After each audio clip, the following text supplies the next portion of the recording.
ನಮಸ್ತೆ ವೀಕ್ಷಕರೇ, ಮೆಂಡು ನ್ಯೂಸ್ ನೆಟ್ವರ್ಕಿಗೆ ಸ್ವಾಗತ. ನಾನು ನಿಮ್ಮ ದಿವ್ಯಾ. ಪ್ರಜ್ವಲ್ ರೇವಣ್ಣ ಲೈಂಗಿಕ ದೌರ್ಜನ್ಯದ ಆರೋಪಿ.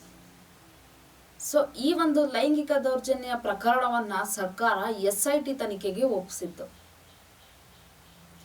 ಆ ಒಂದು ಸಂದರ್ಭದಲ್ಲಿ ಪ್ರಜ್ವಲ್ ರೇವಣ್ಣ ನಾನು ಗಂಡಸೇ ಅಲ್ಲ, ನನಗೆ ಪುರುಷತ್ವನೇ ಇಲ್ಲ ಅಂತ ಹೇಳ್ಕೊಂಡಿರ್ತಾರೆ. ಆದರೆ SIT ತನಿಖೆ ಆಗ್ತಿರುವ ಈ ಸಂದರ್ಭದಲ್ಲಿ SIT ತನಿಖೆಯಲ್ಲಿ ಪ್ರಜ್ವಲ್ ರೇವಣ್ಣ ಪುರುಷತ್ವ ಇದೆ, ಗಂಡಸೇ ಅನ್ನೋ ಒಂದು ಮಾಹಿತಿ ಹೊರಬಿದ್ದಿದೆ. ಈ ಪ್ರಕರಣದಲ್ಲಿ ನ್ಯಾಯಾಲಯದ ಮುಂದೆ ಪ್ರಜ್ವಲ್ ರೇವಣ್ಣ ಪುರುಷತ್ವ ಪರೀಕ್ಷೆಯಲ್ಲಿ ನನಗೆ ಬಟ್ಟೆಗಳನ್ನು ಬಿಚ್ಚಿಸ್ತಾರೆ, ಆ ಸಂದರ್ಭದಲ್ಲಿ ನನಗೆ ನಾಚಿಕೆ ಆಗುತ್ತೆ ಅಂತ ಹೇಳ್ಕೊಂಡಿದ್ದಾರೆ. ಅಲ್ರಿ, ಅಷ್ಟು ಜನ ಹೆಣ್ಣು ಮಕ್ಕಳ ಬಟ್ಟೆ ಬಿಚ್ಚುವಾಗ ನಾಚಿಕೆ ಆಗ್ಲಿಲ್ವೇನ್ರಿ ಸ್ವಾಮಿ ನಿಮ್ಗೆ? ಸಾಮಾಜಿಕ ಜಾಲತಾಣಗಳಲ್ಲಿ ಅಷ್ಟು ಜನ ಹೆಣ್ಣು ಮಕ್ಕಳ ಮಾನ ಮರ್ಯಾದೆಗಳನ್ನ ಹರಾಜಾಕಿದ್ರಲ್ಲ, ಅವಾಗ ನಾಚಿಕೆ ಆಗ್ಲಿಲ್ವಾ ನಿಮ್ಗೆ? ಎಷ್ಟೋ ಕುಟುಂಬಗಳು ಕಣ್ಣೀರಾಗ್ತಾ ಇದ್ದಾರಲ್ರಿ ಇವತ್ತು ನಿಮ್ಮಿಂದ.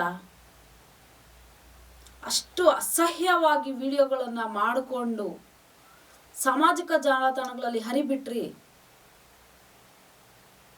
ಅವಾಗೆಲ್ಲ ನಾಚಿಕೆ ಆಗ್ಲಿಲ್ಲ ನಿಮಗೆ? ನಿಮ್ಮ ಪುರುಷತ್ವವನ್ನ ಪರೀಕ್ಷೆ ಮಾಡ್ಬೇಕಾದ್ರೆ ಮಾತ್ರ ನಿಮಗ್ ನಾಚಿಕೆ ಆಗಿತ್ತ?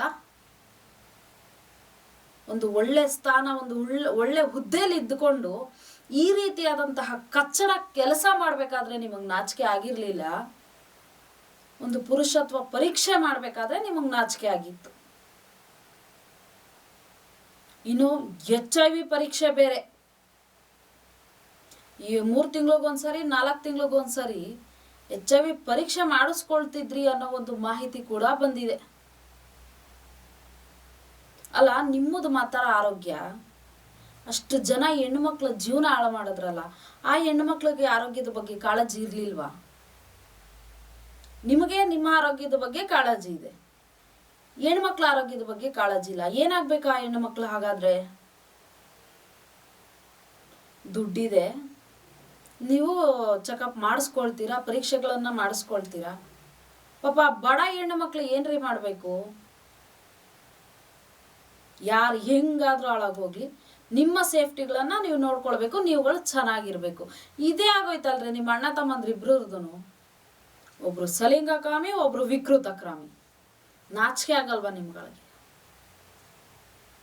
ಅಧಿಕಾರ ಇದೆ, ಹುದ್ದೆ ಇದೆ, ದುಡ್ಡಿದೆ, ದೊಡ್ಡ ಮನೆಯವರು ಅನ್ನೋ ಒಂದು ಹೆಸರಿದೆ, ಯಾರು ನಮ್ಮನ್ನು ಏನು ಮಾಡ್ಕೊಳಕ್ಕಾಗಲ್ಲ ಅನ್ನೋ ರೀತಿಯಾದಂತಹ ಅಹಂಕಾರ ಇತ್ತ ಅಥವಾ ದುರಹಂಕಾರ ಇತ್ತ? ನೋಡೋಣ ವೀಕ್ಷಕರೇ. ಇನ್ನು ಈ ಒಂದು ಪ್ರಕರಣದಲ್ಲಿ SIT ತನಿಖೆ ನಡೀತಾನೆ ಇದೆ.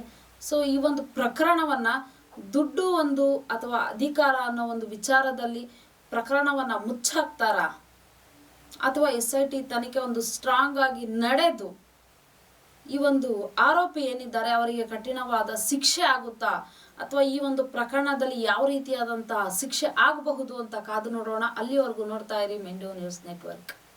ಮೆಂಡು ನ್ಯೂಸ್ ನೆಟ್ವರ್ಕ್, ಸತ್ಯದ ಕನ್ನಡಿ.